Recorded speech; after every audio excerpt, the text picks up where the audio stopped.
What's going on, everybody? It's your boy Always Boost GT500 coming up with you with an update video for my last video when I said I was dropping the car off to Sal's Autoworks. I finally got it back after a couple of days of him working on the car. I was trying to do a video at the shop, but it was starting to rain, and I was like, yeah, we're not doing this. I got to get out of it before the rain. But just want to go over a quick update on what Mr. Sal did on the whip to get this thing ready for the season. I got it, guys. Man, woo. Man, she's still clean. So first we're gonna start off with, I didn't realize that my front tires had expired.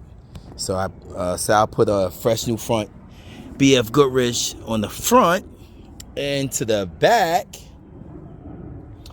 we put some fresh new Mickeys on the back. I went with the ET Street R's. I had the ET Street R bias ply before. These are the regular ET Street R's, 275, 60, 15. So yeah, got some new rubbers, you know, so I already did the burnout already. So you know, had to break in and get that glue off. But the main reason the car went to Sal's is, boom, look at this, man. Look at this.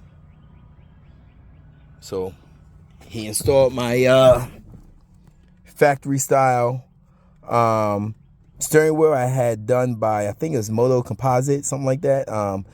I put the description down below or somewhere on the screen of who did the steering wheel. So the company that did the steering wheel, you have a choice of either sitting in your core, so you can save what, $200-300, or you could just automatically buy a whole new steering wheel from them. I did Alcantara suede, flat bottom.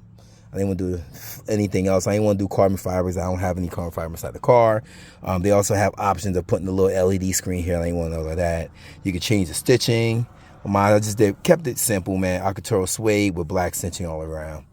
And yeah, we're back to the factory style steering wheel. My buttons work again. My horn works again, which hasn't worked with the Ford racing steering wheel, which will be on sale. We'll be selling. I will place that below in the description of the Ford racing steering wheel with my NRG quick disconnect. So yeah, man, I just want to show you guys a little update that we are back outside with this bad boy, man. Sal also changed my Uego, which was going bad. Changed that, and we changed, let me pop the hood. What else we do on this thing? Sorry for the video quality, guys. Again, I am on my phone. Hopefully I can get back to the GoPro action. He did an oil change. He replaced this tubing here. It was starting to leak because this tubing was the original tubing from the car. And it was starting to leak on the boost, the coolant in this corner here. So we replaced that and had to get a new battery. I'm on OEM. The other one was starting to lose voltage, so we replaced the battery. So good old Papa Smurf is back in action, guys. So that's where we are. That steering wheel, I love it. Gotta get used to it again. And then hopefully in my next video I will do review on my F-250 Godzilla 7.3 liter and what we're doing next with that bad boy. So I appreciate everybody coming through. It's a short, quick video. Hopefully I can start posting some more videos. And check you in another one. Peace.